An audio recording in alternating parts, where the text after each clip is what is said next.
നിങ്ങൾ ജമാഅത്തെ ഇസ്ലാമിയെ പഠിക്കേണ്ടത് ഗോവിന്ദൻ മാഷിന്റെ പത്രസമ്മേളനത്തിൽ നിന്നല്ല, പിണറായി വിജയന്റെ പ്രസംഗത്തിൽ നിന്നല്ല. അദ്ദേഹം നടത്തിയ പ്രസംഗം നിങ്ങൾക്കറിയാം. കോഴിക്കോട് വെച്ചുകൊണ്ട് ജയരാജന്റെ ഒരു പുസ്തക പ്രകാശനത്തിന്റെ വേളയിൽ 35 മിനിറ്റ് നീണ്ടുന്ന പ്രസംഗത്തിൽ അദ്ദേഹം 26 മിനിറ്റും ചെലവഴിച്ചത് ജമാഅത്തെ ഇസ്ലാമിയെ കുറിച്ച് ഇല്ലാ കഥകൾ പറയാൻ വേണ്ടിയിട്ടാണ്.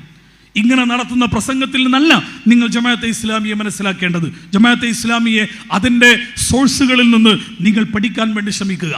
ജമാഅത്തെ ഇസ്ലാമി ഈ രാജ്യത്ത് നടപ്പിലാക്കിക്കൊണ്ടിരിക്കുന്ന പ്രവർത്തനങ്ങൾ എന്താണെന്ന് അതിൻ്റെ പ്രവർത്തനങ്ങളിലൂടെ നിങ്ങൾ വിലയിരുത്താൻ വേണ്ടി ശ്രമിക്കുക.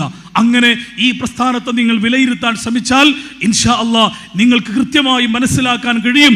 നന്മയും ധർമ്മവും മൂല്യവും ഒക്കെ ഉയർത്തിപ്പിടിച്ചുകൊണ്ട് ഈ രാജ്യത്തിൻ്റെ എല്ലാ മനോഹരമായ ആശയങ്ങളിൽ നിന്നുകൊണ്ട് നന്മയ്ക്ക് വേണ്ടി ധീരമായി പൊരുതിക്കൊണ്ടിരിക്കുന്ന ഒരു കൂട്ടരാണ് ജമാഅത്തെ ഇസ്ലാമി എന്ന് നിങ്ങൾക്ക് മനസ്സിലാക്കാൻ കഴിയും. ഇതുപോലെയുള്ള പരിപാടികൾ കേരളത്തിൻ്റെ പ്രധാനപ്പെട്ട കേന്ദ്രങ്ങളിൽ സംഘടിപ്പിക്കാൻ വേണ്ടി ജമാഅത്തെ ഇസ്ലാമി തീരുമാനിച്ചത്. അതിൻ്റെ ഏറ്റവും ഒടുവിലത്തെ പശ്ചാത്തലം നമുക്കറിയാവുന്നതുപോലെ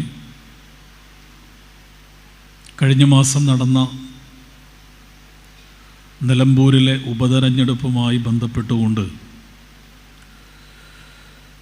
കേരളത്തിൻ്റെ രാഷ്ട്രീയ മണ്ഡലത്തിൽ ചർച്ച ചെയ്യപ്പെട്ട ചില വിഷയങ്ങളാണ്. ഒരു തെരഞ്ഞെടുപ്പ് നടക്കുമ്പോൾ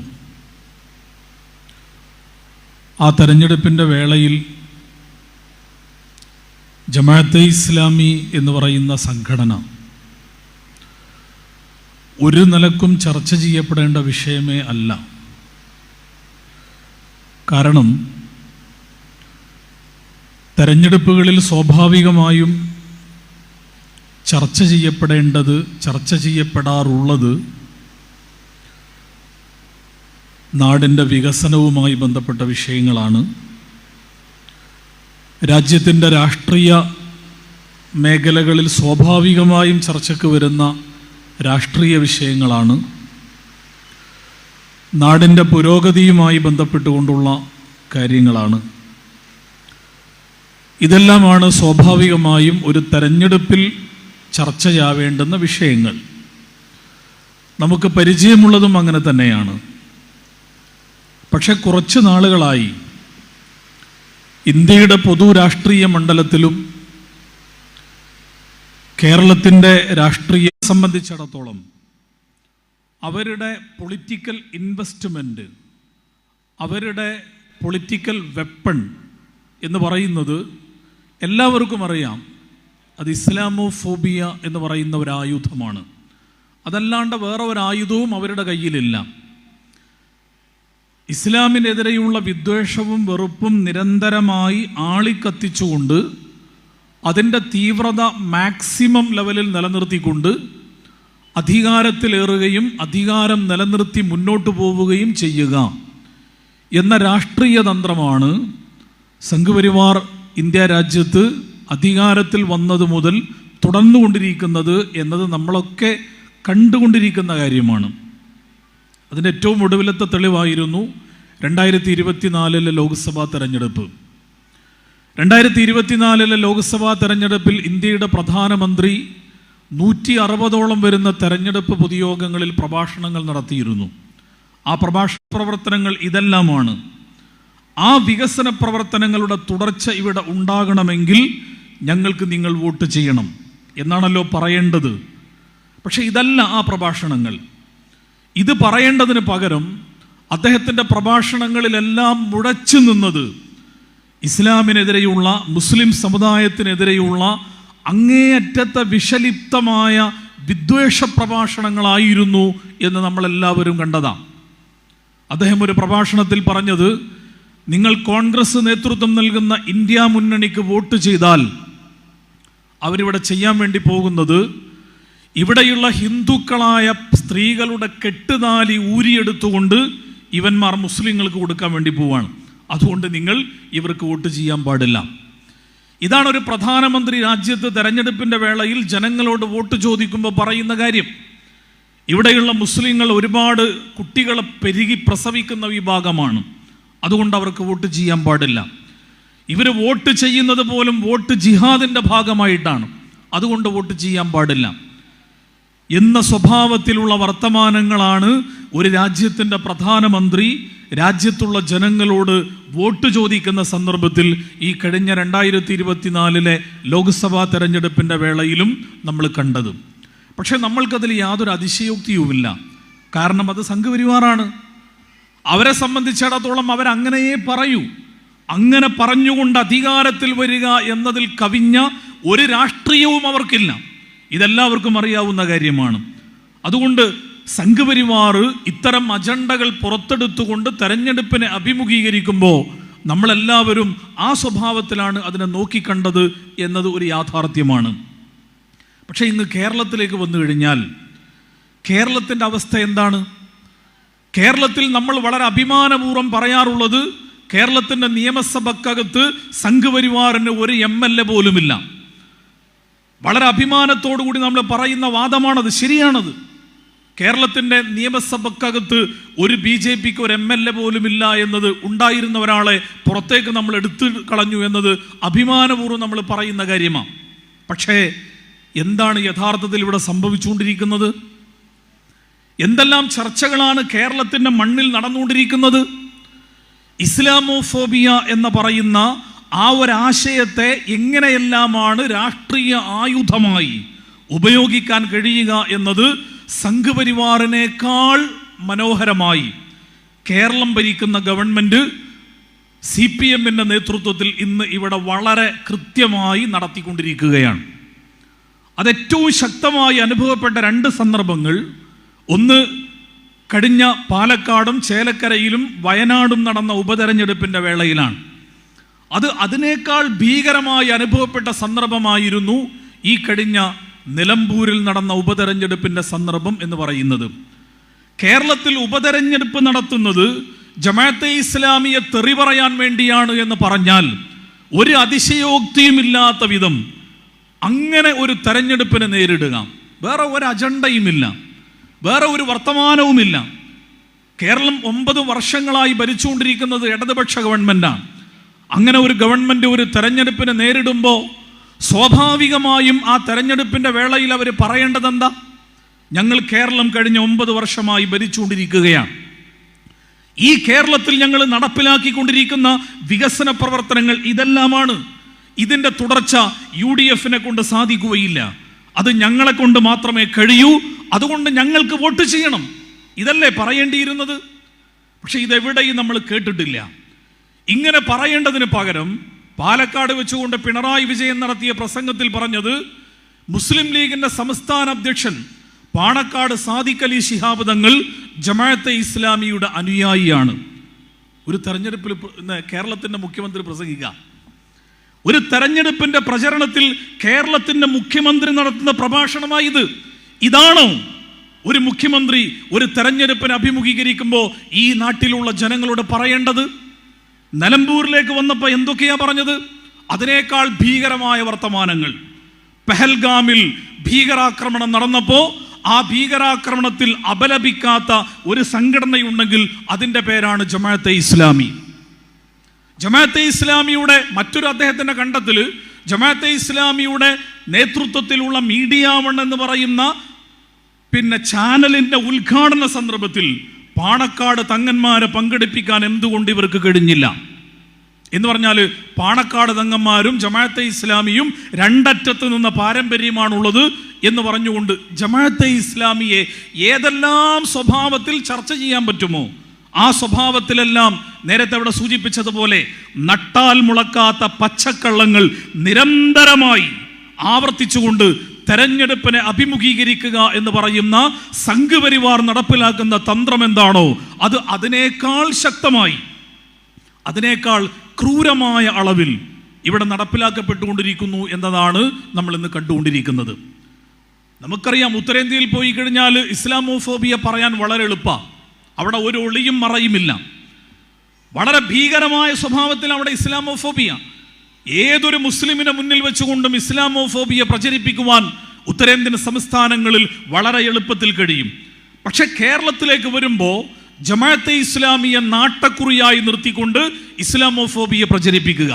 പക്ഷേ യഥാർത്ഥത്തിൽ ഇവർ ടാർഗറ്റ് ചെയ്യുന്നത് ജമാഅത്തെ ഇസ്ലാമി അല്ല. ഞങ്ങൾ ജമാഅത്തെ ഇസ്ലാമിയാണ് ആരോപിക്കുന്നത്. മുസ്ലിം സമുദായത്തെക്കുറിച്ച് ഞങ്ങളൊന്നും പറയുന്നില്ലല്ലോ. മുസ്ലിം സമുദായത്തിൽപ്പെട്ട മറ്റുള്ള സംഘടനകളെ കുറിച്ച് ഞങ്ങളൊന്നും പറയുന്നില്ലല്ലോ. ഞങ്ങൾ ജമാഅത്തെ ഇസ്ലാമിക്കാരെ കുറിച്ച് മാത്രമല്ലേ പറയുന്നത്. പിന്നെ എന്തിനാണ് നിങ്ങൾ ഇതിനെ ഇസ്ലാമോഫോബിയായി കൊണ്ട് ചിത്രീകരിക്കുന്നത്? എന്തിനാണ് നിങ്ങൾ ഇസ്ലാമിനും മുസ്ലിം സമുദായത്തിനുമെതിരെയാണ് CPM സംസാരിക്കുന്നത് എന്ന് നിങ്ങൾ പറയുന്നത് എന്നിവരെ ചോദിക്കുമ്പോൾ അവരുടെ ഉള്ളുകള്ളികൾ പുറത്തു വരുന്ന സംഭവങ്ങൾ ജമാഅത്തെ ഇസ്ലാമി അല്ലാതെ തന്നെ ഇവിടെ ബോധ്യപ്പെട്ടുകൊണ്ടിരിക്കുകയാണ്. നമുക്കറിയാമല്ലോ, സൂംബ ഡാൻസുമായി ബന്ധപ്പെട്ടുകൊണ്ടുള്ള ഒരു വിവാദം കഴിഞ്ഞ മാസത്തിൽ കേരളത്തിൽ വളരെ വ്യാപകമായി ചർച്ച ചെയ്യപ്പെട്ട ഒരു വിഷയമായിരുന്നു. സൂംബ ഡാൻസ് എന്താ നമുക്കറിയാം. ഇവിടെ വിദ്യാർത്ഥികൾക്കിടയിൽ മയക്കുമരുന്നും അതേപോലെ തന്നെ ലഹരി ഉപയോഗങ്ങളും വർദ്ധിച്ചുകൊണ്ടിരിക്കുകയാണ്. അതിൻ്റെ കാരണമായി സർക്കാർ പറയുന്നത് കുട്ടികളുടെ വലിയ തോതിലുള്ള മാനസിക സമ്മർദ്ദങ്ങൾക്ക് അവർ അടിപ്പെട്ടുകൊണ്ടിരിക്കുകയാണ്. ആ മാനസിക സമ്മർദ്ദങ്ങൾക്ക് അടിപ്പെട്ട കുട്ടികളെ ഈ മയക്കുമരുന്നിൽ നിന്നും മദ്യത്തിൽ നിന്ന് രക്ഷപ്പെടുത്തുവാൻ വേണ്ടി അവർക്ക് ആനന്ദിക്കുവാനും ആസ്വദിക്കുവാനുമുള്ള പരമാവധി അവസരങ്ങൾ കൊടുക്കണം. അതിൻ്റെ ഭാഗമായി ഞങ്ങൾ സൂംബ ഡാൻസ് എന്ന് പറയുന്ന ഒരു കാര്യം വിദ്യാലയങ്ങളിൽ നടപ്പിലാക്കാൻ വേണ്ടി പോവുകയാണ്. അതിനെതിരെ ആദ്യം ശബ്ദിച്ചത് നമുക്കറിയാം, വിസ്ഡം എന്ന് പറയുന്ന മുജാഹിദ് വിഭാഗത്തിൻ്റെ നേതാവ്, അതിൻ്റെ ജനറൽ സെക്രട്ടറിയായ TK അഷ്റഫ് മാസ്റ്റർ എന്ന് പറയുന്ന വ്യക്തിയാണ്. ജമാഅത്തെ ഇസ്ലാമി അതിനെക്കുറിച്ച് ആ സന്ദർഭത്തിൽ ഒന്നും പറഞ്ഞിട്ടില്ല. പക്ഷേ TK അഷ്റഫ് എന്ന് പറയുന്ന ആ വ്യക്തി സൂംബ ഡാൻസിന്റെ ഉള്ളിൽ ഒളിഞ്ഞിരിക്കുന്ന അപകടങ്ങളെ കൃത്യമായ തെളിവുകളുടെ പിൻബലത്തിൽ കേരളത്തിന്റെ മുമ്പിൽ തുറന്നു പറഞ്ഞപ്പോൾ അതിനെ ഒരു സംവാദാത്മകമായ മനോഭാവത്തോടുകൂടി നേരിടേണ്ടതിന് പകരം അദ്ദേഹത്തിന് നേരെ കൊടുത്ത ചാപ്പകൾ എന്തൊക്കെയാണ്? അദ്ദേഹത്തെക്കുറിച്ച് പറഞ്ഞ ഒന്നാമത്തെ വർത്തമാനം, അദ്ദേഹം മൗദൂദിസ്റ്റാണ്.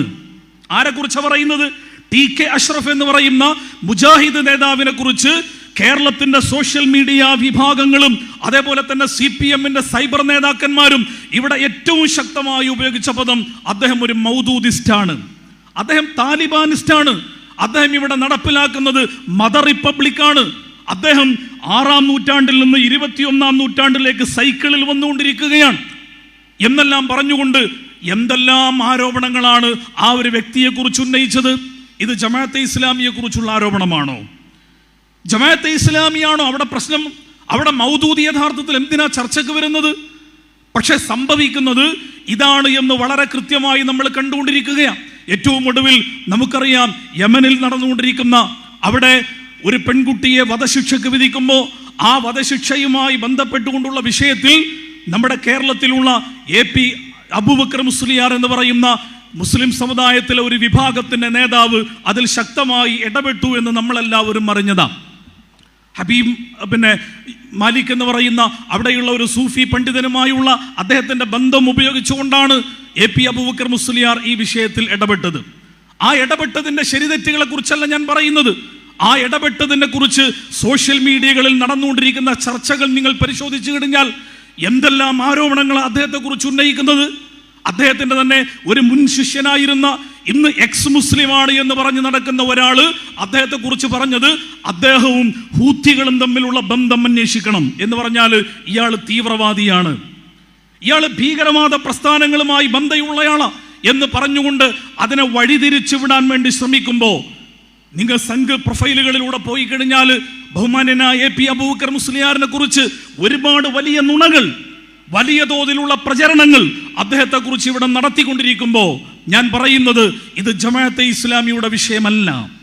ഇത് ജമാഅത്തെ ഇസ്ലാമിയെ മാത്രം ബാധിക്കുന്ന പ്രശ്നമല്ല, മറിച്ച് മുസ്ലിം സമുദായത്തെയും ഇസ്ലാമിനെയും നാട്ടക്കുറിയാക്കിക്കൊണ്ട് തന്നെയാണ് ഇവിടെ ഇടതുപക്ഷത്തിന്റെ ഉത്തരവാദിത്തപ്പെട്ട ആളുകൾ ജമാഅത്തെ ഇസ്ലാമിയെ മുൻനിർത്തിക്കൊണ്ട് ഇതുപോലെയുള്ള ഭീകരമായ വർത്തമാനങ്ങൾ നിരന്തരമായി പറഞ്ഞുകൊണ്ടിരിക്കുന്നത് എന്ന് നമുക്കെല്ലാവർക്കും മനസ്സിലാക്കാൻ കഴിയുന്ന കാര്യമാണ്. പക്ഷേ പ്രത്യക്ഷത്തിൽ ജമാഅത്തെ ഇസ്ലാമിയാണ് ചർച്ച ചെയ്യപ്പെടുന്നത്. എന്താണ് ജമാഅത്തെ ഇസ്ലാമി? എന്തുകൊണ്ടാണ് ജമാഅത്തെ ഇസ്ലാമിയെ ഇത്രമാത്രം വലിയ അപകടകാരികളായി ചിത്രീകരിക്കപ്പെടുന്നത്? ജമാഅത്തെ ഇസ്ലാമിക്കാർ തീവ്രവാദികളാണ്, ജമാഅത്തെ ഇസ്ലാമിക്കാർ ഭീകരവാദികളാണ്, ജമാഅത്തെ ഇസ്ലാമി തീവ്രവാദത്തിന്റെ മാസ്റ്റർ ബ്രെയിനാണ്. അവര് വലിയ തോതിൽ ഈ രാജ്യത്തിന്റെ വിരുദ്ധ പ്രവർത്തനങ്ങൾക്ക് നേതൃത്വം നൽകുന്നവരാണ്. മതരാഷ്ട്രവാദം എന്ന് പറയുന്ന ആശയം പേറിക്കൊണ്ട് ജീവിക്കുന്ന ആളുകളാണ്. അതുകൊണ്ട് ഇവർ ഈ നാടിന് ഗുണം ചെയ്യുകയില്ല എന്നാണ് നിരന്തരമായി പറഞ്ഞുകൊണ്ടിരിക്കുന്നത്. ഇങ്ങനെ പറയുമ്പോൾ സ്വാഭാവികമായും ഈ പറയുന്നതിനൊരു തെളിവ് വേണമല്ലോ. എന്തുകൊണ്ടാണ് ജമാഅത്തെ ഇസ്ലാമിക്കാർ തീവ്രവാദികളായി മാറുന്നത്? എന്താണ് ജമാഅത്തെ ഇസ്ലാമി തീവ്രവാദിയാണ് എന്നതിന്റെ തെളിവ്? നമ്പർ 1, നമ്പർ 2 എന്ന് പറഞ്ഞുകൊണ്ട് പറയണമല്ലോ. അങ്ങനെ ഒരു വർത്തമാനം നമ്മൾ ഇന്നേ വരെയും എവിടെയും കേട്ടിട്ടില്ല. ജമാഅത്തെ ഇസ്ലാമിക്കാർ തീവ്രവാദികളാണെന്ന് ഇങ്ങനെ പറഞ്ഞുകൊണ്ടേയിരിക്കുകയാണ്. ജമാഅത്തെ ഇസ്ലാമിക്കാർ രാജ്യദ്രോഹികളാണെന്ന് പറഞ്ഞുകൊണ്ടിരിക്കുകയാണ്. ജമാഅത്തെ ഇസ്ലാമിക്കാർ മതരാഷ്ട്രവാദികളാണെന്ന് പറഞ്ഞുകൊണ്ടിരിക്കുകയാണ്. പക്ഷെ ഈ പറയുന്നതിനൊന്നും ഒരു തെളിവും ഉത്തരവാദിത്തപ്പെട്ട ആളുകൾ ഇന്നേ വരെ കൊണ്ടുവന്നിട്ടില്ല. എന്ന് മാത്രമല്ല, പച്ചക്കള്ളങ്ങൾ. നേരത്തെ പറഞ്ഞല്ലോ, പഹൽഗാം വിഷയത്തിൽ ഈ രാജ്യത്ത് അതിനെ അപലപിക്കാത്ത ഒരു വിഭാഗമുണ്ടെങ്കിൽ അത് ജമാഅത്തെ ഇസ്ലാമി മാത്രമാണെന്ന് പറയുമ്പോൾ എത്രമാത്രം വലിയ നുണയാ. CPM-ന്റെ സംസ്ഥാന സെക്രട്ടറി ഗോവിന്ദൻ മാഷിന് നേരെ ജമാഅത്തെ ഇസ്ലാമിക്ക് കേസ് കൊടുക്കേണ്ടി വന്നു. കാരണം ഇമ്മാതിരി നുണ ഒരു ഉളുപ്പുമില്ലാതെ ജനങ്ങളുടെ മുമ്പിൽ പറയുമ്പോൾ കേസ് കൊടുത്തുകൊണ്ട് അതിനെ നേരിടുക എന്ന് പറയുന്ന ജനാധിപത്യ രീതിയാണ് ഇസ്ലാമിക പ്രസ്ഥാനം അതിനെതിരെ സ്വീകരിച്ചിട്ടുള്ളത്. ഇസ്ലാമിക പ്രസ്ഥാനം ഈ രാജ്യത്ത് വളരെ സുതാര്യമായി പ്രവർത്തിച്ചുകൊണ്ടിരിക്കുന്ന പ്രസ്ഥാനമാണ്. ജമാഅത്തെ ഇസ്ലാമി എന്ന് പറയുന്ന പ്രസ്ഥാനം ഈ രാജ്യത്ത് ഒളിഞ്ഞു കടന്നു വന്ന ഒരു പ്രസ്ഥാനമല്ല. ജമാഅത്തെ ഇസ്ലാമി എന്ന് പറയുന്ന പ്രസ്ഥാനം ഈ രാജ്യത്ത് നേരായ വഴികളെല്ലാം മാറ്റിവെച്ചുകൊണ്ട് ഒരു അണ്ടർഗ്രൗണ്ട് പ്രവർത്തനങ്ങളിലൂടെ ഈ രാജ്യത്ത് എന്തൊക്കെയോ പ്രവർത്തനങ്ങൾ ചെയ്തുകൊണ്ട് മുന്നോട്ട് പോയവരല്ല. ജമാഅത്തെ ഇസ്ലാമി എന്ന് പറയുന്നത് ഒരു സായുധ സംഘമായി കൊണ്ട് രൂപപ്പെട്ടുകൊണ്ട് ഈ രാജ്യത്ത് എന്തെങ്കിലും പ്രവർത്തനം നടത്തിയവരല്ല. മറിച്ച് ഈ രാജ്യത്തിന്റെ ജനാധിപത്യ മതേതര സംവിധാനത്തിന്റെ അകത്ത് നിന്നുകൊണ്ട് ഇങ്ങനെയുള്ള ഒരു രാജ്യത്ത് അള്ളാഹുവിന്റെ ദീനിനെ മുറുകെ പിടിച്ചുകൊണ്ട് മുന്നോട്ട് പോകാൻ കഴിയുന്ന പ്രവർത്തന ശൈലിക്കപ്പുറം ജമാഅത്തെ ഇസ്ലാമി എന്ത് നയമാണ്, എന്ത് നിലപാടുകളാണ് സ്വീകരിച്ചത്? തീവ്രവാദം ആരോപിക്കാൻ, ഭീകരവാദം പറയാൻ എന്ന് ചോദിക്കുമ്പോൾ അതിനൊന്നും എവിടെയും ഉത്തരം കണ്ടെത്താൻ നമുക്ക് സാധിക്കുകയില്ല. ജമാഅത്തെ ഇസ്ലാമി എന്ന് പറയുന്ന പ്രസ്ഥാനം അതൊരാദർശ പ്രസ്ഥാനമാണ്. ജമാഅത്തെ ഇസ്ലാമിയുടെ ആദർശം എന്ന് പറയുന്നത് ജമാഅത്തെ ഇസ്ലാമി പുതുതായി കണ്ടെത്തിയ ഒരു ആദർശമല്ല. മറിച്ച് വിശുദ്ധ ഖുർആനിലൂടെ പടച്ചതമ്പുരാൻ ഈ ലോകത്ത് നിയോഗിച്ച മുഴുവൻ പ്രവാചകന്മാരും ഏകസ്വരത്തിൽ പറഞ്ഞ ഒരു ആദർശമുണ്ട്. വമാ അർസൽനാ മിൻ ഖബ്ലിക മിർ റസൂലിൻ ഇല്ലാ നൂഹിയ ഇലൈഹി അന്നഹു ലാ ഇലാഹ ഇല്ലാ അന ഫഅബ്ദൂൻ എന്ന് വിശുദ്ധ ഖുർആൻ പറയുന്ന ഒരു ആദർശം. എന്താണത്? വമാ അർസൽനാ മിൻ ഖബ്ലിക മിർ റസൂലിൻ, മുമ്പ് കഴിഞ്ഞുപോയ ഒരുപാട് പ്രവാചകന്മാരുണ്ട്. ആ പ്രവാചകന്മാർക്കെല്ലാം പടച്ചതമ്പുരാൻ വഹയിലൂടെ അറിയിച്ചു കൊടുത്ത ഒരു ആദർശവാക്യമുണ്ട്. ലാ ഇലാഹ ഇല്ലാ അന ഫഅബ്ദൂൻ, ഞാൻ മാത്രമാകുന്നു ഇലാഹ്, അതുകൊണ്ട് എനിക്ക് മാത്രമേ നിങ്ങൾ ഇബാദത്ത് ചെയ്യാവൂ എന്ന് വിശുദ്ധ ഖുർആൻ പറയുമ്പോൾ ലാ ഇലാഹ ഇല്ലല്ലാഹ് എന്ന ആദർശവാക്യത്തെ മുറുകെ പിടിച്ചുകൊണ്ട് അതിൽ ഒരു കോംപ്രമൈസും ഇല്ലാതെ ആ ലാ ഇലാഹ ഇല്ലല്ലാഹ് എന്ന് പറയുമ്പോൾ ലാ മഅബൂദ ബിഹഖിൻ ഇല്ലല്ലാഹ് എന്നതിനെ പണ്ഡിതന്മാർ വ്യാഖ്യാനിച്ചുകൊണ്ട് പറയുമ്പോൾ ആ വ്യാഖ്യാനത്തിന്റെ ഉള്ളടക്കത്തെ വളരെ കൃത്യമായി നമ്മുടെ രാജ്യത്തിന്റെ മനോഹരമായ സങ്കല്പത്തിൽ നിന്നുകൊണ്ട് ആവിഷ്കരിക്കുന്ന പ്രവർത്തനങ്ങൾക്കപ്പുറം ജമാഅത്തെ ഇസ്ലാമി ഈ രാജ്യത്ത് ഒരു പ്രവർത്തനവും നടത്തിയതായി നമുക്ക് കാണാൻ സാധിക്കുകയില്ല. ജമാഅത്തെ ഇസ്ലാമി സംഘടനകളുടെ കൂട്ടത്തിൽ ഒരു സംഘടന കൂടി ആവട്ടെ എന്ന സ്വഭാവത്തിൽ പിറന്നു വീണ സംഘടനയല്ല. മറിച്ച് ആ സംഘടന രൂപപ്പെടുന്ന ഒരു ചരിത്ര പശ്ചാത്തലമുണ്ട്. നമുക്കറിയാം, മൗലാന സയ്യിദ് അബുൽ അഅ്ല മൗദൂദി, അദ്ദേഹമാണ് ജമാഅത്തെ ഇസ്ലാമിയുടെ സ്ഥാപകൻ. ജമാഅത്തെ ഇസ്ലാമി എന്ന് പറയുന്ന ഇസ്ലാമിക പ്രസ്ഥാനത്തിന് രൂപകൽപ്പന നടത്തിയത് സയ്യിദ് മൗദൂദി എന്ന് പറയുന്ന വ്യക്തിത്വമാണ്. 20-ാം നൂറ്റാണ്ടിന്റെ തുടക്കത്തിൽ 1903 സയ്യിദ് മൗദൂദിയുടെ ജനനമെന്ന് നമുക്കറിയാം. 1903 ജനിച്ച സയ്യിദ് മൗദൂദി 20-ാം നൂറ്റാണ്ടിന്റെ മുജദ്ദിദ്, 20-ാം നൂറ്റാണ്ടിന്റെ നവോത്ഥാന നായകനായി അറിയപ്പെടുന്ന വ്യക്തിത്വമാണ്. ആ പ്രയോഗം അല്ലെങ്കിൽ അങ്ങനെ ഒരു ഐഡന്റിറ്റി സയ്യിദ് മൗദൂദിക്ക് നൽകിയത് ജമാഅത്തെ ഇസ്ലാമി അല്ല, മറിച്ച് ലോക ഇസ്ലാമിക സമൂഹം അദ്ദേഹത്തിന് നൽകിയ പദവിയുടെ പേരാണ് 20-ാം നൂറ്റാണ്ടിന്റെ മുജദ്ദിദ് എന്ന് പറയുന്ന പദവി. എന്തുകൊണ്ടാണ് അങ്ങനെ ഒരു പദവി അദ്ദേഹത്തിന് നൽകാനുള്ള കാരണം? ജമാഅത്തെ ഇസ്ലാമി എന്ന് പറയുന്ന സംഘടന ഉണ്ടാക്കിയത് കൊണ്ടല്ല, മറിച്ച് അദ്ദേഹം ആ കാലഘട്ടത്തിൽ നടത്തിയ വിപ്ലവകരമായ ഒരു പ്രവർത്തനമുണ്ട്. 1903 ജനിച്ച സയ്യിദ് മൗദൂദി 1918 എന്ന് പറഞ്ഞാൽ അദ്ദേഹത്തിന് 15 വയസ്സുള്ള സമയത്താണ് ബിജുനൂർ എന്ന് പറയുന്ന പ്രദേശത്ത് നിന്ന് പ്രസിദ്ധീകരിക്കുന്ന മദീന എന്ന് പറയുന്ന പത്രത്തിന്റെ പത്രാധിപ ചുമതലയിലേക്ക് അദ്ദേഹം തെരഞ്ഞെടുക്കപ്പെടുന്നത്. 15 വയസ്സുള്ള സന്ദർഭത്തിൽ 15 വയസ്സുള്ള ഒരു കുട്ടി എന്ന് പറഞ്ഞാൽ 10ാം ക്ലാസ്സിൽ പഠിക്കുന്ന പ്രായമുള്ള ഒരാള് ഒരു പത്രത്തിന്റെ പത്രാധിപ ചുമതല ഏറ്റെടുക്കുമ്പോൾ പിന്നീട് അദ്ദേഹത്തിന് 20 വയസ്സാകുന്ന സന്ദർഭത്തിൽ അഥവാ 1920 ആയപ്പോഴത്തേക്ക് 18 വയസ്സുള്ള സന്ദർഭത്തിലാണ് അദ്ദേഹം പിന്നീട് താജ് എന്ന് പറഞ്ഞു കഴിഞ്ഞാൽ ഇന്ന് പാകിസ്ഥാനിലെ ഏറ്റവും വലിയ ലീഡിംഗ് ന്യൂസ് പേപ്പറാണ്. അന്നത്തെ താജ് എന്ന് പറയുന്നത് ഒരു മാഗസിനാണ്. ആ മാഗസിനിന്റെ പത്രാധിപ ചുമതല ഏറ്റെടുക്കുന്നത് 1920 അഥവാ സയ്യിദ് മൗദൂദിക്ക് വെറും 18 വയസ്സുള്ള സന്ദർഭത്തിലാണ്. 18 വയസ്സുള്ള സന്ദർഭത്തിൽ അങ്ങനെ ഒരു പത്രത്തിന്റെ ചുമതല ഏറ്റെടുക്കാൻ മാത്രം വൈജ്ഞാനികമായ കരുത്തുള്ള വ്യക്തിത്വമായിരുന്നു സയ്യിദ് മൗദൂദി. അതിനേക്കാൾ അപ്പുറം 1922 അദ്ദേഹം, നമുക്കറിയാം, ജംഇയ്യത്തുൽ ഉലമായ ഹിന്ദ് എന്ന് പറഞ്ഞാൽ ഇന്ത്യയിലെ ഏറ്റവും വലിയ മുസ്ലിം സംഘടനയുടെ പേരാണ്. അവിഭക്ത ഇന്ത്യയിൽ പാകിസ്ഥാനും ബംഗ്ലാദേശും ഇന്നത്തെ ഇന്ത്യയും ഉൾപ്പെടെയുള്ള വിശാലമായ ഒരു ഇന്ത്യ ഉണ്ടല്ലോ, ആ ഇന്ത്യയിലെ ഏറ്റവും പ്രധാനപ്പെട്ട മുസ്ലിം സംഘടനയായ ജംഇയ്യത്തുൽ ഉലമായ ഹിന്ദ് എന്ന് പറയുന്ന ആ സംഘടന പ്രസിദ്ധീകരിക്കുന്ന അൽ ജംഇയ്യ എന്ന് പറയുന്ന വൈജ്ഞാനികമായ പണ്ഡിതോചിതമായ ഒരു പ്രസിദ്ധീകരണമുണ്ട്. ആ പ്രസിദ്ധീകരണത്തിന്റെ ചുമതല അദ്ദേഹം ഏറ്റെടുക്കുന്നത് അദ്ദേഹത്തിന് 20 വയസ്സുള്ള അല്ലെങ്കിൽ 19 20 വയസ്സുള്ള സന്ദർഭത്തിലാണ്. വളരെ തലയെടുപ്പുള്ള പ്രഗത്ഭരായ ഒരുപാട് പണ്ഡിതന്മാർ അണിനിരന്ന ഒരു പ്രസ്ഥാനമാണ് ജംഇയ്യത്തുൽ ഉലമായ ഹിന്ദ്. ആ പ്രസ്ഥാനം പ്രസിദ്ധീകരണത്തിന്റെ ചുമതല 20 വയസ്സുള്ള ഒരു ചെറുപ്പക്കാരനെ ഏൽപ്പിക്കുമ്പോൾ അദ്ദേഹത്തിന്റെ വൈജ്ഞാനികമായ ശേഷി, അദ്ദേഹത്തിന്റെ ഇൽമിന്റെ കരുത്ത് എത്രമാത്രം വലുതാണ് എന്ന് നമുക്ക് മനസ്സിലാക്കാൻ സാധിക്കും. ആ സന്ദർഭത്തിൽ ഉണ്ടായ വളരെ പ്രസിദ്ധമായ അല്ലെങ്കിൽ കുപ്രസിദ്ധമായ ഒരു സംഭവം കൂടിയുണ്ട്. സയ്യിദ് മൗദൂദിയുടെ ഏറ്റവും പ്രസിദ്ധമായ ഗ്രന്ഥം ഏത് എന്ന് ചോദിച്ചു കഴിഞ്ഞാൽ അൽ ജിഹാദു ഫിൽ ഇസ്ലാം എന്ന് പറയുന്ന പുസ്തകമാണ്. അൽ ജിഹാദു ഫിൽ ഇസ്ലാം. ഇന്ന് മൗദൂദിയെക്കുറിച്ചും ജമാഅത്തെ ഇസ്ലാമിയെക്കുറിച്ചും തീവ്രവാദികളെന്നും ഭീകരവാദികളെന്നും ആരോപിക്കുമ്പോൾ യഥാർത്ഥത്തിൽ അതിൻ്റെ കാരണമായി പറയാറുള്ളത് ഇസ്ലാമിൻ്റെ ജിഹാദുമായി ബന്ധപ്പെട്ട സങ്കല്പങ്ങളാണ്. അൽ ജിഹാദ് ഫിൽ ഇസ്ലാം എന്ന സയ്യിദ് മൗദൂദിയുടെ ജിഹാദുമായി ബന്ധപ്പെട്ട പുസ്തകം ലോകതലത്തിൽ ഇന്നും ജിഹാദിനെ കുറിച്ച് ആധികാരികമായി മനസ്സിലാക്കുവാനും പഠിക്കുവാനുമുള്ള റഫറൻസ് ഗ്രന്ഥമായി ലോകം അംഗീകരിക്കപ്പെട്ട ഗ്രന്ഥമാണത്. മലയാളത്തിൽ അത് ജിഹാദ് എന്ന പേരിൽ പ്രസിദ്ധീകരിച്ചിട്ടുണ്ട്. ആ പുസ്തകം എഴുതാൻ ഒരു ചരിത്രപരമായ പശ്ചാത്തലം ഉണ്ടായിരുന്നു. എന്തായിരുന്നു പശ്ചാത്തലം? അന്ന് ശുദ്ധി പ്രസ്ഥാനം എന്ന് പറയുന്ന ഒരു സംഘടനയുണ്ട്. ശുദ്ധി പ്രസ്ഥാനം എന്ന് പറഞ്ഞു കഴിഞ്ഞാൽ സ്വാമി ശ്രദ്ധാനന്ദ എന്ന പേരിലുള്ള സ്വാമി ശ്രദ്ധാനന്ദ അന്ന് 1920കളിലെ ഏറ്റവും വലിയ ഇസ്ലാമോഫോബിക്കായ വ്യക്തിത്വമായിരുന്നു.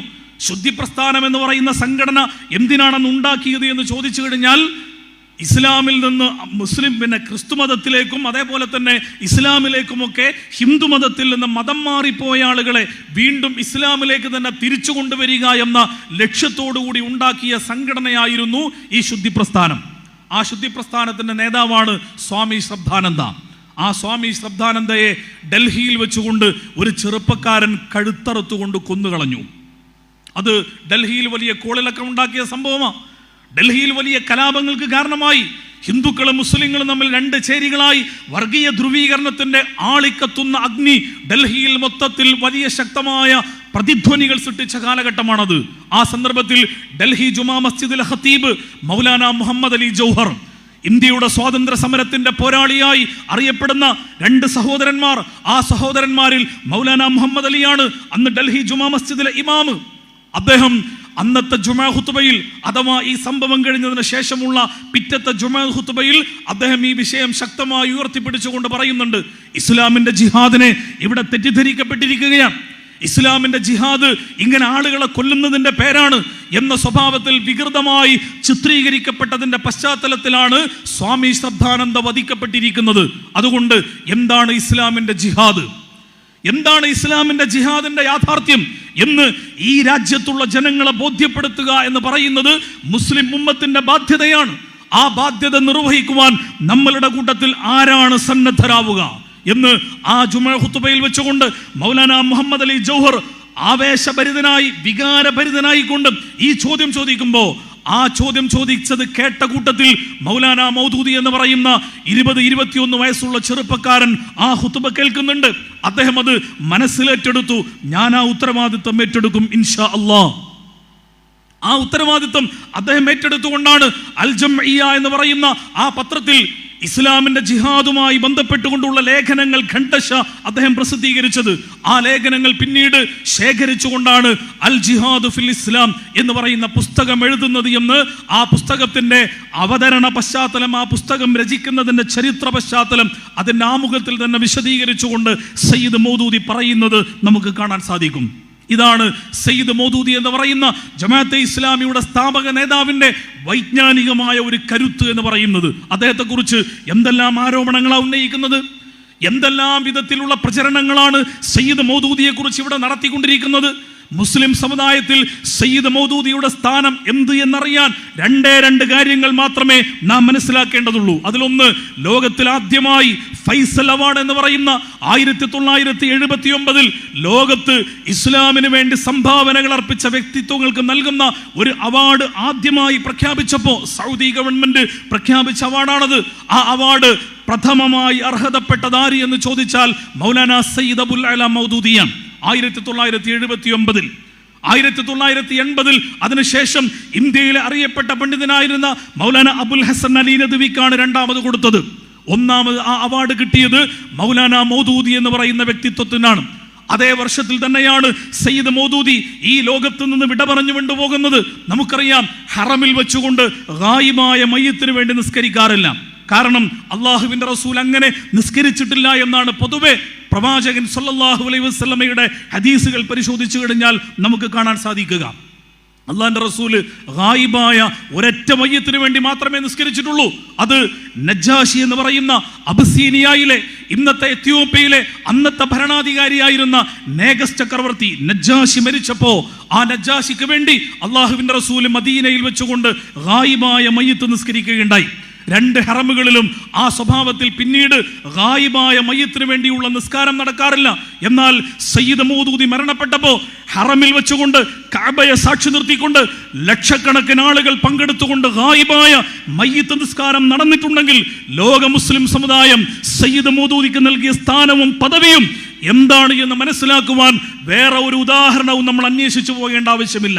ഇതാണ് സയ്യിദ് മൗദൂദി. ആ മൗദൂദി അതുകൊണ്ടാണ് 20-ാം നൂറ്റാണ്ടിന്റെ മുജദ്ദിദായി അറിയപ്പെട്ടത്. എന്തിനാണ് അദ്ദേഹം ജമാഅത്തെ ഇസ്ലാമി എന്ന് പറയുന്ന ഒരു പ്രസ്ഥാനത്തിന്, ഒരു സംഘടനയ്ക്ക് രൂപം നൽകിയത് എന്ന് ചോദിച്ചു കഴിഞ്ഞാൽ അതിന്റെ ഉത്തരവും അദ്ദേഹം തന്നെ പറയുന്നുണ്ട്.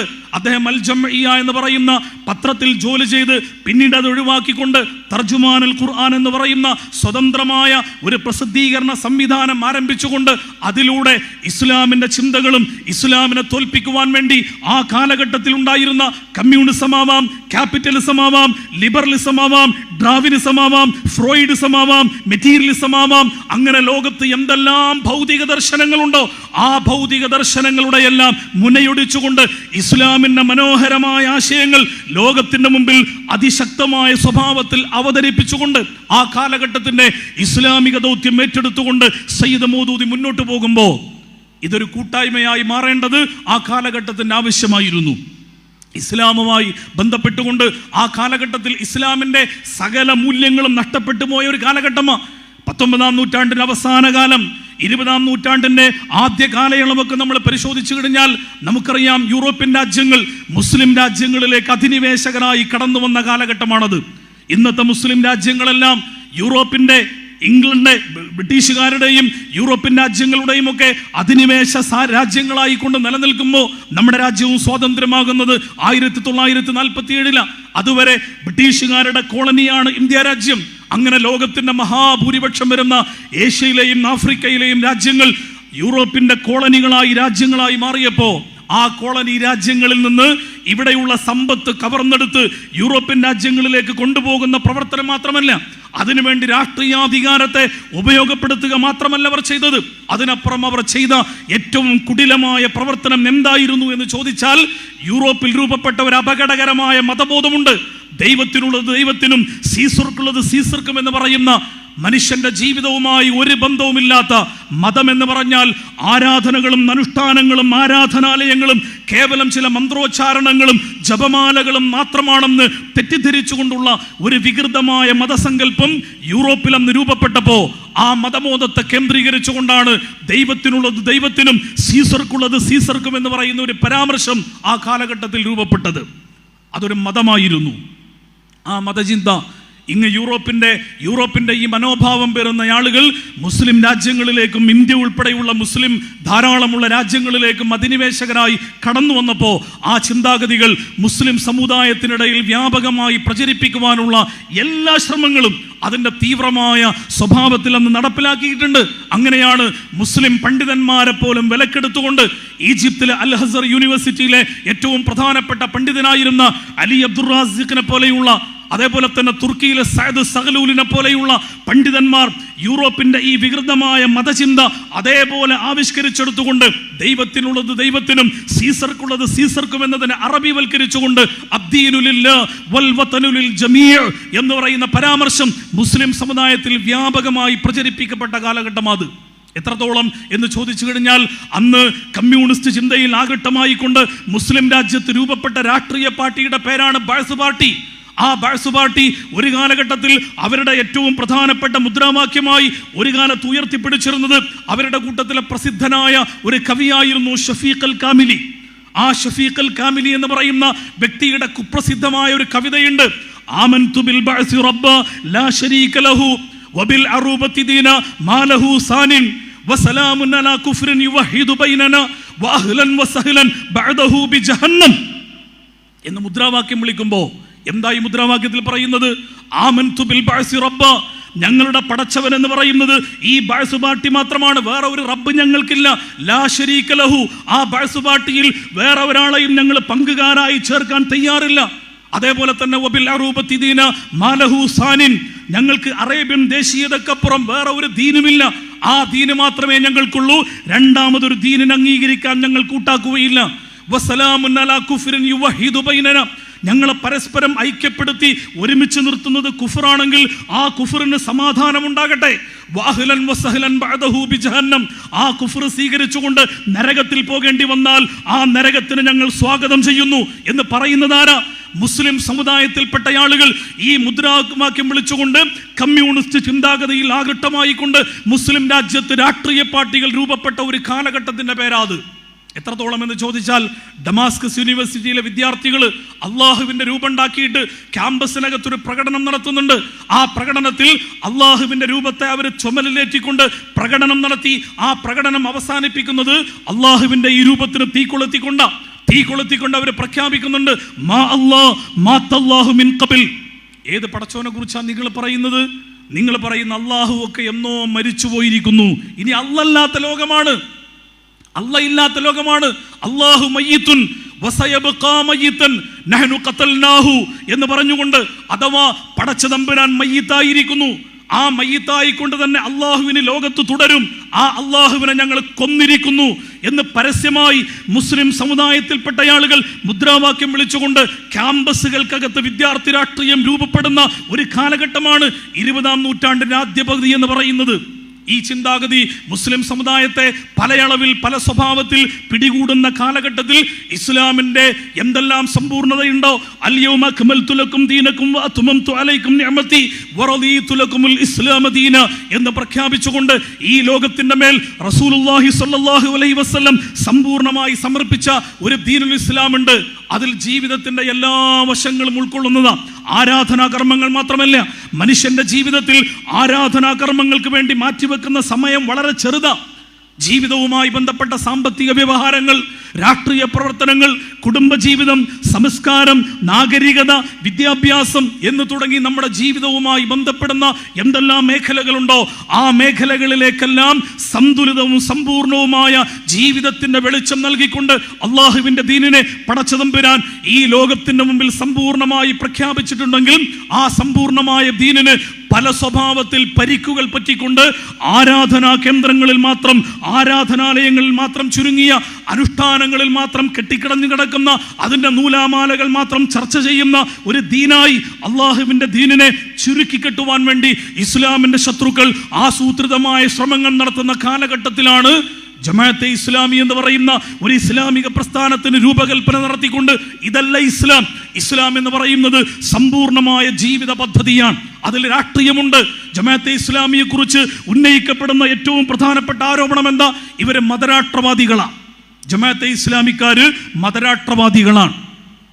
മതരാഷ്ട്രവാദം എന്ന് പറയുന്നത് ജമാഅത്തെ ഇസ്ലാമിയെ കുറിച്ച് ഉന്നയിക്കുന്ന പച്ചക്കള്ളവും അങ്ങേയറ്റത്തെ ഒരു നിലവാരവുമില്ലാത്ത ആരോപണമാണ്. ഈ മതരാഷ്ട്രവാദം എന്ന് പറയുന്ന ആശയത്തെക്കുറിച്ച് ഇസ്ലാമിക പ്രസ്ഥാനത്തിന്റെ സ്ഥാപക നേതാവ് സയ്യിദ് അബുൽ അല മൗദൂദി പറഞ്ഞത്, ഈ മതരാഷ്ട്രവാദം എന്ന് പറയുന്നത് അങ്ങേയറ്റത്തെ പൈശാചികമായ പ്രയോഗമാണ്.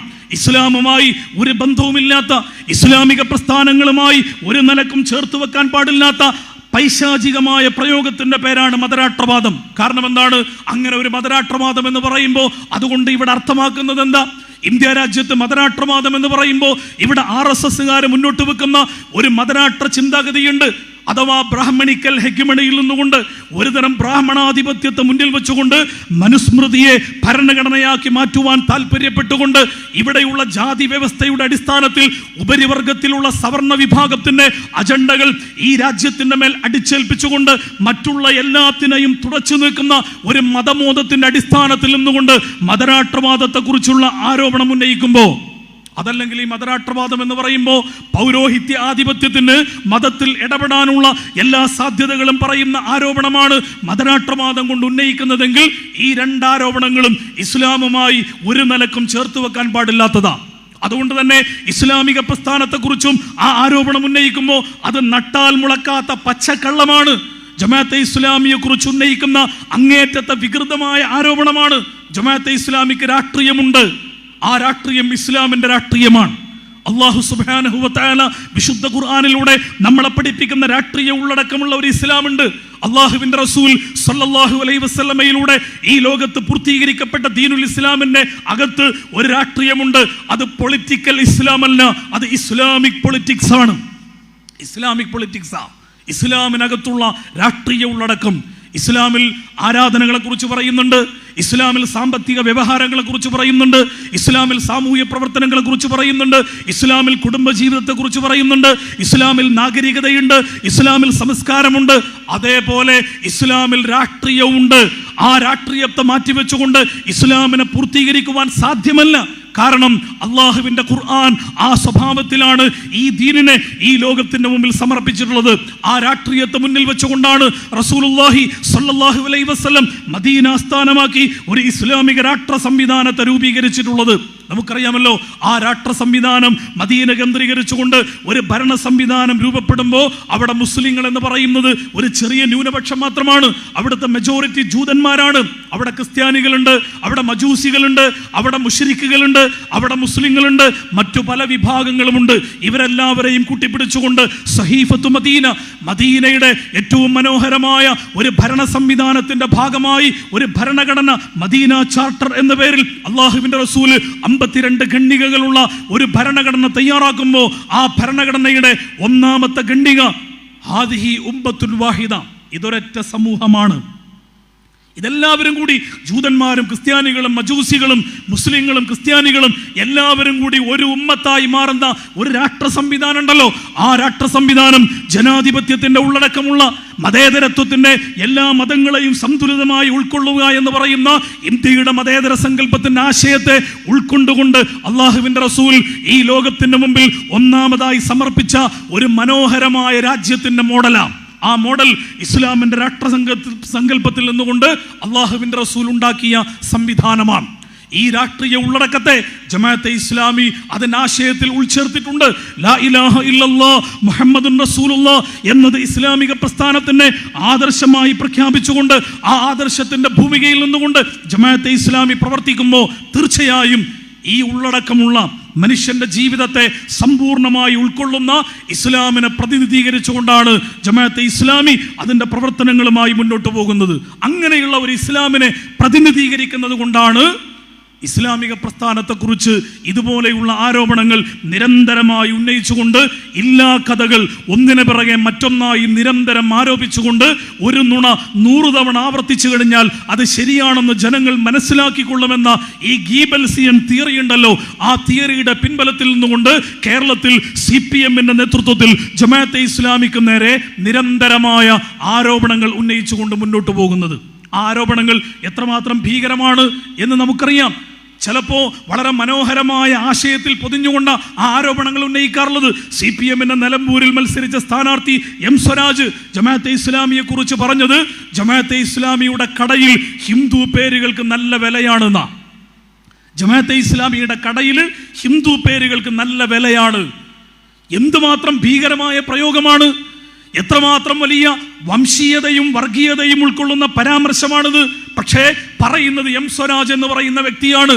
M. സ്വരാജ് എന്ന് പറഞ്ഞു കഴിഞ്ഞാൽ CPM-ന്റെ ഏറ്റവും ഉന്നതനായ, ജനങ്ങളുടെ കൂട്ടത്തിൽ ഏറ്റവും മാന്യമായി സംസാരിക്കുന്ന വ്യക്തിയാണ് എന്നൊക്കെ പറയുമ്പോൾ ആ വ്യക്തി തന്നെ ജമാഅത്തെ ഇസ്ലാമിയെ കുറിച്ച് ഇങ്ങനെ ഒരു ആരോപണം ഉന്നയിക്കുമ്പോൾ ജമാഅത്തെ ഇസ്ലാമി അഭിമാനത്തോടു കൂടി പറയുന്നു, ജമാഅത്തെ ഇസ്ലാമിയുടെ സംവിധാനങ്ങളുമായി ഈ രാജ്യത്തെ എല്ലാ ജനങ്ങളും സഹകരിക്കുന്നുണ്ട്. മുസ്ലിങ്ങൾ മാത്രമല്ല, ഹിന്ദുക്കൾ മാത്രമല്ല, ക്രിസ്ത്യാനികൾ മാത്രമല്ല, മതമുള്ളവനും മതമില്ലാത്തവനും മറ്റു ചെറിയ ന്യൂനപക്ഷ വിഭാഗങ്ങളിലും അല്ലാത്തതുമായ ഏതെല്ലാം മതങ്ങളുണ്ടോ അവരെല്ലാവരും ജമാഅത്തെ ഇസ്ലാമിയുടെ പല സംരംഭങ്ങളുമായി സഹകരിച്ചുകൊണ്ടാണ് പ്രവർത്തിക്കുന്നത്. അങ്ങനെ പ്രവർത്തിക്കുന്നത് എന്തുകൊണ്ടാണെന്ന് ചോദിച്ചാൽ ഇസ്ലാമിക പ്രസ്ഥാനം മുന്നോട്ട് വെക്കുന്ന സാഹോദര്യത്തിൻ്റെയും സൗഹാർദ്ദത്തിൻ്റെയും മനോഹരമായ ആശയങ്ങൾ ഉൾക്കൊള്ളുന്ന പ്രവാചകന്മാരിലൂടെ ഈ ലോകത്ത് പരിചയപ്പെടുത്തപ്പെട്ടിട്ടുള്ള ദീനുൽ ഇസ്ലാമിൻ്റെ ഈ സങ്കല്പത്തിൽ നിന്നുകൊണ്ട് ഇസ്ലാമിക പ്രസ്ഥാനം ഈ തലത്തിൽ എല്ലാവരെയും ഉൾക്കൊണ്ടുകൊണ്ട് തആവനു അലൽ ബിർരി വത്തഖ്വ വലാ തആവനു അലൽ ഇസ്മി വൽ ഉദ്വാൻ എന്ന ഖുർആനികമായ അധ്യാപനത്തിന്റെ വെളിച്ചത്തിൽ ഇസ്ലാമിക പ്രസ്ഥാനം മുന്നോട്ട് പോകുന്നത്.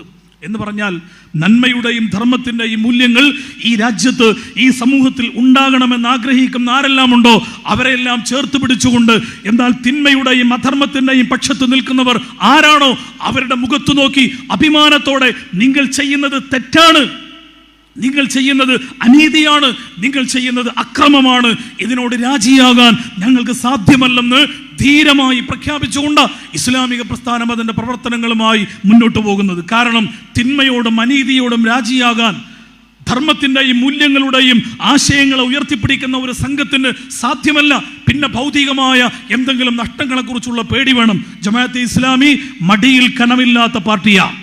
ജമാഅത്തെ ഇസ്ലാമിയുടെ മടിയിൽ ഒരു കനവുമില്ല. ജമാഅത്തെ ഇസ്ലാമി ഈ രാജ്യത്തിന് മുമ്പിൽ ഒരു തുറന്ന പുസ്തകമാണ്. അതിൻ്റെ പ്രവർത്തനങ്ങൾ സുതാര്യമാണ്. ഈ രാജ്യത്തിൻ്റെ മുമ്പിൽ അഭിമാനപൂർവ്വം എഴുന്നേറ്റ് നിന്നുകൊണ്ട് ഈ രാജ്യത്ത് സർഗാത്മകമായ സൗന്ദര്യാത്മകമായ ധാരാളം പ്രവർത്തനങ്ങൾ നടത്തിക്കൊണ്ട് ഈ രാജ്യത്തിൻ്റെ മുമ്പിൽ എഴുന്നേറ്റ് നിന്നുകൊണ്ട് പ്രവർത്തിക്കുന്ന പ്രസ്ഥാനമാണ്. ആ പ്രസ്ഥാനത്തെ സംബന്ധിച്ചിടത്തോളം അതിൻ്റെ പ്രവർത്തനങ്ങൾ സ്വാഭാവികമായും ഇസ്ലാമിൻ്റെ ആശയ പരിസരത്ത് നിന്നുകൊണ്ട് മുന്നോട്ട് പോകുന്ന പ്രസ്ഥാനം എന്ന നിലക്ക് ഈ മൂല്യങ്ങൾ ഇവിടെ നിലനിൽക്കുമെന്ന കാര്യത്തിൽ യാതൊരു സംശയവുമില്ല. ആ സ്വഭാവത്തിൽ ഈ പ്രസ്ഥാനം ഈ പ്രവർത്തനങ്ങളുമായി മുന്നോട്ട് പോകുമ്പോഴാണ് ജമാഅത്തെ ഇസ്ലാമിയെക്കുറിച്ച് ഇങ്ങനെയുള്ള ആരോപണങ്ങൾ നിരന്തരമായി ആവർത്തിക്കപ്പെട്ടുകൊണ്ടിരിക്കുന്നത്. ഭീകരവാദികളാണ് പോലും ജമാഅത്തെ ഇസ്ലാമിക്കാർ. എന്ത് ഭീകരവാദമാണ് ജമാഅത്തെ ഇസ്ലാമി ചെയ്തത്? കാസർഗോഡ് ടൗണിലും കാസർഗോഡ് ജില്ലയുടെ വിവിധ ഭാഗങ്ങളിലുമുള്ള ഒരുപാട് ആളുകൾ ഈ സദസ്സിൽ പങ്കെടുക്കുന്നുണ്ട്. നിങ്ങളുടെ നാട്ടിൽ ജമാഅത്തെ ഇസ്ലാമി എന്ന് പറയുന്ന പ്രസ്ഥാനം എത്രയോ വർഷങ്ങളായി പ്രവർത്തിച്ചുകൊണ്ടിരിക്കുന്നുണ്ട്. ജമാഅത്തെ ഇസ്ലാമിയുടെ പ്രവർത്തകരെ ഓരോ ദിവസങ്ങളും നിങ്ങൾ കണ്ടുകൊണ്ടിരിക്കുന്നുണ്ട്. ഈ പ്രവർത്തകരുടെ കൂട്ടത്തിൽ ഏതെങ്കിലും ഒരാളെ ചൂണ്ടിക്കൊണ്ട് ഇവര് ഭീകരവാദ പ്രവർത്തനം നടത്തിയവരാ, ഇവർ ഈ നാട്ടിൽ തീവ്രവാദ പ്രവർത്തനങ്ങളുമായി മുന്നോട്ട് പോയവരാ, ഇവര് ഈ രാജ്യത്ത് അണ്ടർഗ്രൗണ്ട് പ്രവർത്തനങ്ങൾ നടത്തിക്കൊണ്ട് പ്രവർത്തിക്കുന്നവരാ, ഇവർക്ക് ചില മിലിറ്റന്റ് സംവിധാനമുണ്ട്, ഇവർ ഈ രാജ്യത്തെ അപകടപ്പെടുത്താൻ വേണ്ടിയുള്ള ആശയങ്ങൾ പേറിക്കൊണ്ട് ജീവിക്കുന്നവരാ എന്ന് ജമാഅത്തെ ഇസ്ലാമിയുടെ ഏതെങ്കിലും ഒരു പ്രവർത്തനം ചൂണ്ടിക്കൊണ്ട് ഈ കാസർഗോഡ് ജില്ലയിലെ ഇവിടെ ഒരുമിച്ച് കൂടിയ ഏതെങ്കിലും ഒരാൾക്ക് പറയാൻ കഴിയുമോ? പറയാൻ സാധ്യമല്ല. കാരണം ജമാഅത്തെ ഇസ്ലാമി അങ്ങനെയുള്ള പ്രവർത്തനങ്ങളുമായി മുന്നോട്ട് പോകുന്ന ഒരു സംഘമല്ല. ഇത് മാപ്പ് സാക്ഷിത്വത്തിന്റെ സ്വരമല്ല, ഇതിന് ക്ഷമാപണത്തിന്റെ സ്വരമുണ്ടെന്ന് നിങ്ങൾ ഒരിക്കലും കണക്കാക്കേണ്ടതില്ല. ഇത് അഭിമാനത്തോടെ ഇസ്ലാമിക പ്രസ്ഥാനം ഈ രാജ്യത്തിന് മുമ്പിൽ പറയുന്ന ഒരു കാര്യമാണ്. അതിൻ്റെ ഭീരുത്വത്തിന്റെ വർത്തമാനമല്ല, മറിച്ച് അഭിമാനപൂർവ്വം ധൈര്യപൂർവ്വം അള്ളാന്റെ ദീനിന്റെ മാർഗത്തിൽ ഈ സംഘം മുന്നോട്ട് പോകുമ്പോൾ അതിനെതിരെ നിങ്ങൾക്ക് ആരോപണങ്ങൾ ഉന്നയിക്കാം. ഈ പ്രസ്ഥാനത്തെ തന്നെ വേണമെങ്കിൽ ഇല്ലാതാക്കാം. 2 തവണ ഇന്ത്യ രാജ്യത്ത് ജമാഅത്തെ ഇസ്ലാമിയെ നിരോധിച്ചിട്ടുണ്ട്, ഒരു കാരണവുമില്ലാതെ.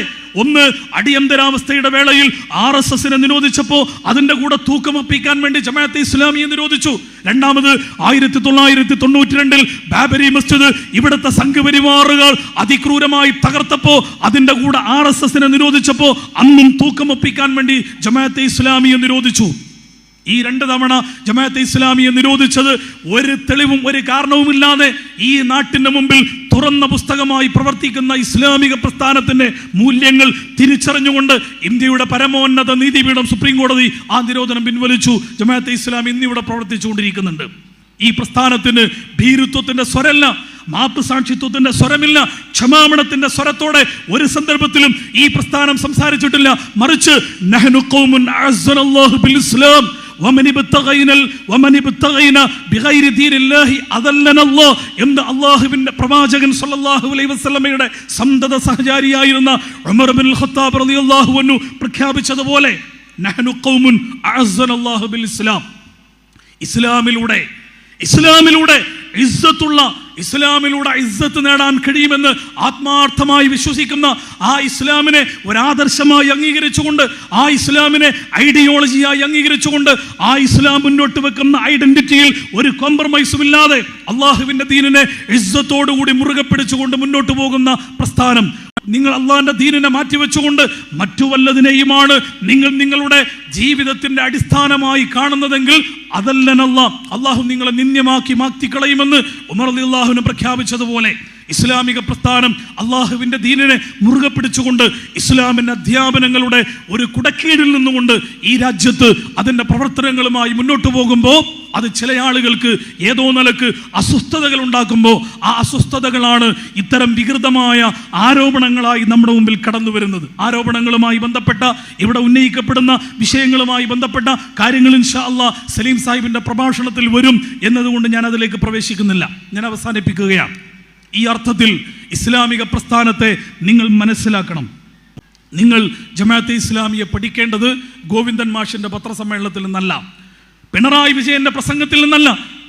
അദ്ദേഹം നടത്തിയ പ്രസംഗം നിങ്ങൾക്കറിയാം. കോഴിക്കോട് വെച്ചുകൊണ്ട് ജയരാജന്റെ ഒരു പുസ്തക പ്രകാശനത്തിന്റെ വേളയിൽ 35 മിനിറ്റ് നീണ്ടുന്ന പ്രസംഗത്തിൽ അദ്ദേഹം 26 മിനിറ്റും ചെലവഴിച്ചത് ജമാഅത്തെ ഇസ്ലാമിയെ കുറിച്ച് ഇല്ലാ കഥകൾ പറയാൻ വേണ്ടിയിട്ടാണ്. ഇങ്ങനെ നടത്തുന്ന പ്രസംഗത്തിൽ നിന്നല്ല നിങ്ങൾ ജമാഅത്തെ ഇസ്ലാമിയെ മനസ്സിലാക്കേണ്ടത്. ജമാഅത്തെ ഇസ്ലാമിയെ അതിൻ്റെ സോഴ്സുകളിൽ നിന്ന് നിങ്ങൾ പഠിക്കാൻ വേണ്ടി ശ്രമിക്കുക. ജമാഅത്തെ ഇസ്ലാമി ഈ രാജ്യത്ത് നടപ്പിലാക്കിക്കൊണ്ടിരിക്കുന്ന പ്രവർത്തനങ്ങൾ എന്താണെന്ന് അതിൻ്റെ പ്രവർത്തനങ്ങളിലൂടെ നിങ്ങൾ വിലയിരുത്താൻ വേണ്ടി ശ്രമിക്കുക. അങ്ങനെ ഈ പ്രസ്ഥാനത്തെ നിങ്ങൾ വിലയിരുത്താൻ ശ്രമിച്ചാൽ ഇൻഷാ അല്ലാഹ് നിങ്ങൾക്ക് കൃത്യമായി മനസ്സിലാക്കാൻ കഴിയും. നന്മയും ധർമ്മവും മൂല്യവും ഒക്കെ ഉയർത്തിപ്പിടിച്ചുകൊണ്ട് ഈ രാജ്യത്തിൻ്റെ എല്ലാ മനോഹരമായ ആശയങ്ങളിൽ നിന്നുകൊണ്ട് നന്മയ്ക്ക് വേണ്ടി ധീരമായി പൊരുതിക്കൊണ്ടിരിക്കുന്ന ഒരു കൂട്ടരാണ് ജമാഅത്തെ ഇസ്ലാമി എന്ന് നിങ്ങൾക്ക് മനസ്സിലാക്കാൻ കഴിയും. ജമാഅത്തെ ഇസ്ലാമിക്ക് ആരോടും ഒരു വെറുപ്പില്ല. ജമാഅത്തെ ഇസ്ലാമിയെ കുറിച്ച് നിങ്ങൾ എന്ത് ആരോപണങ്ങൾ ഉന്നയിച്ചാലും, എത്ര വലിയ വികൃതമായ നുണകൾ നിങ്ങൾ ഇല്ലാ കഥകൾ പ്രചരിപ്പിച്ചു കഴിഞ്ഞാലും ജമാഅത്തെ ഇസ്ലാമിക്ക് ആരോടും ഒരു വിദ്വേഷവുമില്ല. അങ്ങനെ വിദ്വേഷവും പകയും ആളുകളോട് കാലാകാലം വെച്ചു പുലർത്തിക്കൊണ്ട് ചില ആളുകളെ ശത്രുക്കളായി നിർത്തിക്കൊണ്ട് ആ ശത്രുക്കളുടെ ശാസ്ത്രത്തിലൂടെ സംഘടനാ പ്രവർത്തനങ്ങൾ വ്യാപിപ്പിക്കാൻ വേണ്ടി തീരുമാനിച്ച സംഘടനയുടെ പേരല്ല ജമാഅത്തെ ഇസ്ലാമി. അതുകൊണ്ട് ജമാഅത്തെ ഇസ്ലാമിക്ക് ശത്രുക്കളില്ല. ജമാഅത്തെ ഇസ്ലാമിയുടെ മുമ്പിലുള്ളത് എല്ലാവരും പ്രബോധിതരാണ്. ഇസ്ലാം എന്ന് പറയുന്ന ആശയത്തെ മുന്നിൽ വെച്ചുകൊണ്ട് ഈ പ്രസ്ഥാനം മുന്നോട്ട് പോകുമ്പോൾ ആ ആശയത്തിൽ നിന്നുകൊണ്ട് പ്രവർത്തിച്ചുകൊണ്ടിരിക്കുന്ന സംഘത്തെ സംബന്ധിച്ചിടത്തോളം ഈ രാജ്യത്തുള്ള എല്ലാവരെയും ഒരേപോലെ കാണുന്ന പ്രസ്ഥാനമാണ് ജമാഅത്തെ ഇസ്ലാമി. കമ്മ്യൂണിസ്റ്റുകളോട് അല്ലെങ്കിൽ CPM എന്ന് പറയുന്ന കേരളത്തിലെ ഇടതുപക്ഷ പ്രസ്ഥാനത്തോട് ജമാഅത്തെ ഇസ്ലാമിക്ക് സവിശേഷമായി ഒരു വെറുപ്പും ഒരു വിദ്വേഷവുമില്ല. മറിച്ച് കൃത്യമായ രാഷ്ട്രീയ നിലപാടുകളുടെ അടിസ്ഥാനത്തിൽ ഇസ്ലാമിക പ്രസ്ഥാനം പല തീരുമാനങ്ങളും എടുക്കും. ആ തീരുമാനങ്ങൾ എടുക്കുമ്പോൾ ചിലർക്കെതിരായി മാറും, ചിലർക്ക് അനുകൂലമായി മാറും. അനുകൂലമാകുന്ന ആളുകൾ പിന്നെ തങ്ങളുടെ കൂടെ നിൽക്കുകയും മറുപക്ഷത്ത് നിൽക്കുന്ന ആളുകൾ ഇതുപോലെയുള്ള ആരോപണങ്ങൾ ഉന്നയിച്ചുകൊണ്ട് എതിർക്കുകയും ചെയ്യേണ്ടതിന് പകരം എന്തുകൊണ്ട് ഇത്തരം രാഷ്ട്രീയ നിലപാടുകൾ എടുക്കുന്നു എന്നത് സത്യസന്ധമായി വിലയിരുത്തിക്കൊണ്ട് തങ്ങളിൽ വല്ല പാളിച്ചകളും അപാകതകളും സംഭവിച്ചിട്ടുണ്ടെങ്കിൽ അത് തിരുത്താൻ വേണ്ടി തയ്യാറാവുക എന്നതാണ് സംഭവിക്കേണ്ടത്. പക്ഷേ ആ തിരുത്തലിന് ഈ കൂട്ടർ പലപ്പോഴും തയ്യാറാകുന്നില്ല. തോറ്റാൽ ഞങ്ങൾ തോറ്റു എന്ന് പറയുകയും എന്തുകൊണ്ടാണ് തോൽക്കാൻ കാരണമെന്ന് സത്യസന്ധമായി വിലയിരുത്തുകയും ചെയ്തുകൊണ്ട് അതിൻ്റെ പരിഹാരങ്ങളും അതേപോലെ തന്നെ തിരുത്തലുകളും നടത്തിക്കൊണ്ട് മുന്നോട്ട് പോകാനാണല്ലോ യഥാർത്ഥത്തിൽ ശ്രമിക്കേണ്ടത്.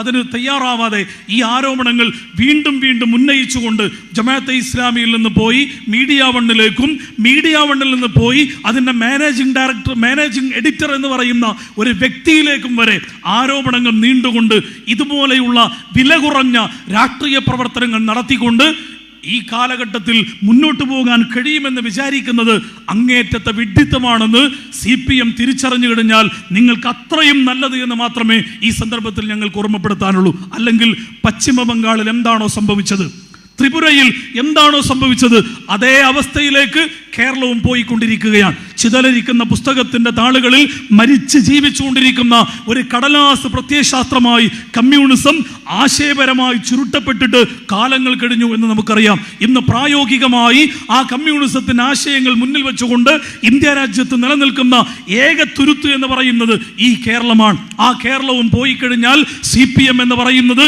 ഈ രാജ്യത്തു നിന്ന് തുടച്ചു നീക്കപ്പെടുമെന്ന കണക്കുകൂട്ടലിന്റെ അടിസ്ഥാനത്തിൽ എങ്ങനെയെങ്കിലും നിലനിന്നേ മതിയാകൂ, എങ്ങനെയെങ്കിലും മൂന്നാമതും അധികാരത്തിൽ വന്നേ മതിയാകൂ, അതിന് എന്തും ചെയ്യാൻ മടിയില്ലാത്തവരാണ് ഞങ്ങൾ എന്ന് തെളിയിച്ചുകൊണ്ടാണ് നിങ്ങൾ മുന്നോട്ട് പോകുന്നതെങ്കിൽ ഈ കൂട്ടരെ അറബിക്കള്ളറിന്റെ ആഴിയിലേക്ക് ഈ നാട് മുഴുവനും വലിച്ചെറിയുന്ന കാലം അതിവിദൂരമല്ലെന്ന് CPM-ന്റെ ഉത്തരവാദിത്തപ്പെട്ട ആളുകൾ മനസ്സിലാക്കിക്കൊണ്ട് തിരുത്തലിന് തയ്യാറായി കഴിഞ്ഞാൽ നിങ്ങൾക്ക് രാഷ്ട്രീയ ഭാവിയുണ്ട് എന്ന് ഓർമ്മപ്പെടുത്താൻ മാത്രമേ ഈ സന്ദർഭം അവസാനമായി ഞാൻ ഉപയോഗിക്കുന്നുള്ളൂ. അതുകൊണ്ട് പ്രിയമുള്ളവരെ, നിങ്ങൾ ജമാഅത്തെ ഇസ്ലാമിയെ മനസ്സിലാക്കുക, ഇസ്ലാമിക പ്രസ്ഥാനത്തിന്റെ പ്രവർത്തനങ്ങളെ നിങ്ങൾ പഠിക്കുക.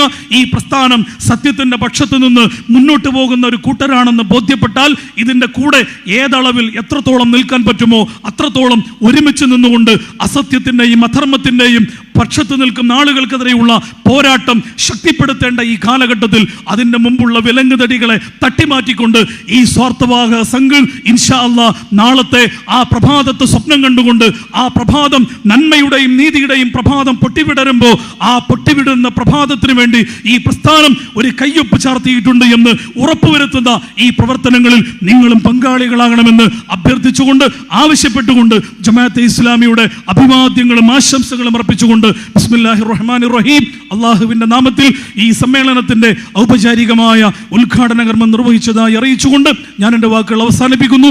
വആഖിറു ദഅ്വാനാ അനിൽ ഹംദുലില്ലാഹി റബ്ബിൽ ആലമീൻ. വസ്സലാമു അലൈക്കും വറഹ്മത്തുള്ളാഹി വബറകാതുഹു.